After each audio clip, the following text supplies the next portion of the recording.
దిగేంత వరకు తెలీదు లోతెంతో అంటారు కదా, అది మా హస్బెండ్ కి బాగా సూట్ అవుతుందండి. ఇంకొక సామెత కూడా బాగా సూట్ అవుతుందండి, చేతులు కాలిపోయిన తర్వాత ఆకులు పట్టుకునే రకం అనమాట. నేనేం మా హస్బెండ్ అనాలని కాదు, కానీ ఇది నిజంగా జరుగుతున్నది. డబ్బు విషయంలో వాళ్ళ మాట వీళ్ళ మాట విని బాగా లాస్ అయిపోతారు. అదేంటో మరి, ఇంట్లో వాళ్ళు చెప్పింది ఏది తలకెక్కదు, కానీ బయట వాళ్ళు ఏం చెప్పినా సరే బాగా వింటారు. లాస్ అయిపోయిన తర్వాత అయ్యో ఇందులోకి వెళ్లకుండా ఉండింటే బాగుండేది అని చెప్పేసి మళ్ళీ అనుకుంటారనమాట. ఇదంతా ఎందుకు చెప్పానంటే, మాకు మొబైల్ షాప్ ఉన్నది మీకు తెలిసిందే కదండి.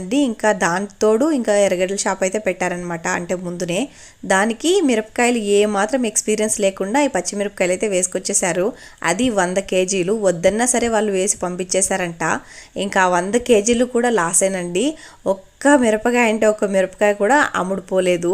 ఇంకా అలానే తెచ్చేసి వాటిని అయితే ఎండకేసి పెట్టేసామన్నమాట. ఇంకా వాటిని అయితే నేను వేరు చేసేస్తున్నానండి. రెడ్గా ఉన్నవి సపరేటు, వైట్గా ఉన్నవి సపరేటు చేసేసి పెడుతున్నాను ఇక్కడ. వీడియో నచ్చితే లైక్ చేసి సబ్స్క్రైబ్ చేసుకోండి. బాయ్.